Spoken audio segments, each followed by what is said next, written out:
एक बड़ी खबर, नागपुर में पिछले 3 दिन में 3 हत्या की वारदात सामने आई है। गणेशपेट पुलिस स्टेशन की हद में प्रॉपर्टी के विवाद में बेटे ने ही पिता को मौत के घाट उतार दिया है और फिर खुद गणेशपेट पुलिस स्टेशन में जाकर आत्मसमर्पण कर दिया है। पुलिस ने आरोपी यूनुस शेख को अपनी गिरफ्त में ले लिया है। आरोपी यूनुस शेख और मृतक महबूब शरीफ का पिछले कई दिनों से प्रॉपर्टी को लेकर झगड़ा चल रहा था।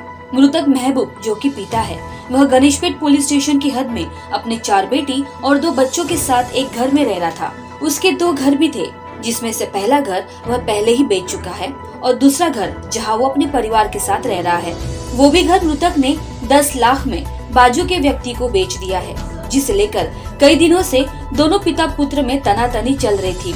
इस पूरी घटना के बारे में आरोपी के बेटे ने बयान दिया है। ये झगड़े की वजह से वो ऐसी मारता था, वो चलते फिरते मारता ही था उनको, हमेशा मारता था। रिपोर्ट डाल के आते थे, लेकिन पुलिस वालों ने आज तक कुछ नहीं करे। ये गणेशपेट पुलिस स्टेशन आता था, वो कई साल हो गए हैं, जिनको बता नहीं सकते। हम 4 बहना है, 2 भाई है। नहीं आने नहीं देता था, गालियां बकता था, गंदे गंदे गालियां, पीछे भागता था, हमारे पीछे दौड़ दौड़ के मारता था। हाँ, हमारे पिताजी भी मकान में रहते थे, लेकिन ये नहीं रहता था हमारे पास, भूतिया दरवाजे में रहता था। ये अभी अभी आया है। पिताजी ने घर छोड़ दिए थे, अभी बाथरूम करने को आए थे, करके उनने मारे। नहीं, घर में नहीं आने देता, वो मेरा घर है बोलता था। नहीं, कोई को नहीं आने देता था। वो भाई को मारा उसने, कारखाने में घुस के रिपोर्ट में डाल दिया। पुलिस वालों ने उसको लेके गए उठा के। भाई को ये बोलता था कि मैं वो मकान में जा रहा, तो भाई छोटे वाला बोलता था कि जाओ क्या, मेरे को क्या करना, मैंने तो घर छोड़ दिया बोले। अब वो कहाँ रहते आपके भाई? वो रहता हसन बाग में रहता। वो इन्हें प्रॉपर्टी को लेकर ये मकान भी अभी आपके पिताजी ने बेच दिए हाँ। थे, मृत्यु उनकी तो अभी काय के लिए झगड़ा हुआ है? वो बाथरूम तोड़ने के लिए आया था, तो बोले मैं मार रहा, बोले अब्बा को, बोले ये बोला उसने। यानी पिताजी बाथरूम के लिए आए थे घर पे? हाँ, बाथरूम के लिए आए थे वो, तो इसने दौड़ के उसको मारा और उसकी औरत ने भी नहीं बचाई, ना उसके बच्चों ने भी नहीं बचाए। अब्बा कितने साल के होंगे आपके? अब्बा होंगे 60-65 के होंगे ना वो। और आपके जो बड़े भाई जिनने उन्हें हत्या की, उनकी क्या उम्र होगी? उनकी 55 साल है। उनका नाम क्या है? शेख यूनुस। और उनके बाद आप है कि और कोई है? हमारी बड़ी बहन है। अच्छा, वो कहाँ रहते सब? वो यही है ना अभी, सब यही आए। हाँ। और आसपास ही ले लो उनका भी रिकॉर्ड। वो सब आसपास में रहते? हाँ, आसपास में। रईसा बेगम, मैं 3रा नंबर की हूँ। इस मामले में गणेशपेट पुलिस स्टेशन पुलिस अधीक्षक ने क्या कहा, देखते हैं। आज दिनांक 24 तारीख को दोपहर में 12 बजे के लगभग आरोपी शेख यूनुस शेख यूसुफ यह हमारे पुलिस स्टेशन में आया। उसने बताया कि आज उसके पिताजी के साथ में उसका 11:30 बजे के लगभग घर में झगड़ा हुआ और उसने अपने पिताजी के सर पे लोहे के रॉड से उनको मार के जख्मी किया हुआ है। सदर घटना का गंभीर देखते हुए हम लोग तुरंत स्टाफ के साथ में वहाँ पहुँचे, तो देखा तो वहाँ पे एक 73 साल के बुजुर्ग घर के सामने में खून से लथपथ पड़े हुए थे और वो उनकी मृत्यु हो गई थी। तो फिर वहाँ पे जो मृतक के लड़की और दूसरा छोटा लड़का भी हाजिर था। उन्होंने बताया कि ये उनके पिताजी है, उनका नाम शेख यूनुस वल्द शेख महबूब। इन्होंने इनका जो पुश्तैनी मकान था वो 2-3 महीने पहले किसी बाजू वाले आदमी को बेचा था।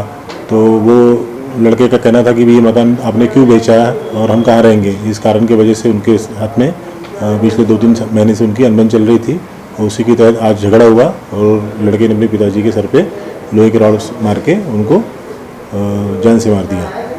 सर, इसमें बताइए, जो मृतक है उनके पिताजी, वो घर में नहीं रहते थे, बाहर रहते थे, कोई लड़की के पास, अपनी छोटी लड़की के पास रहते थे?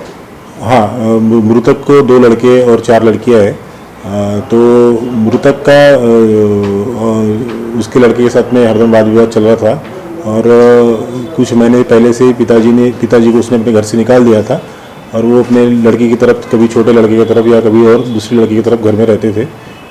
घटना के पहले 1 दिन पहले वही भालदारपुर में उनकी एक रुखसान परवीन नाम की एक लड़की रहती है, उनके घर में वो रात में रुके हुए थे और आज नेचुरल कॉल के लिए वो वहाँ पे अपने घर में गए थे। सर, जो आरोपी इसके पहले अपने भाई को मारा था और उसका कहना था आज हत्या करने के पहले कि भाई जो प्रॉपर्टी बेचे 10 लाख रुपए उन्होंने कुछ प्रॉपर्टी बेचे और उस पैसों से उन्होंने कोई दूसरी प्रॉपर्टी खरीदी, पर कहाँ खरीदे उसका किसी को पता नहीं। उसी चीज को लेकर इनका विवाद चल रहा था। अभी ये जो बातचीत है ये प्राथमिक अवस्था में है। इसके बारे में हम सविस्तर सभी लोगों के बयान लेंगे और इन्होंने प्रॉपर्टी किसको बेची और कितना पैसा इनको मिला या मिला नहीं, इसके बारे में सभी लोगों के बयान लेने के बाद में पूछताछ करने के बाद ही हमें पता चलेगा कि पैसे के लिए बात था या और कोई चीज़ के लिए था। हत्या के समय सब कौन कौन थे घर पे?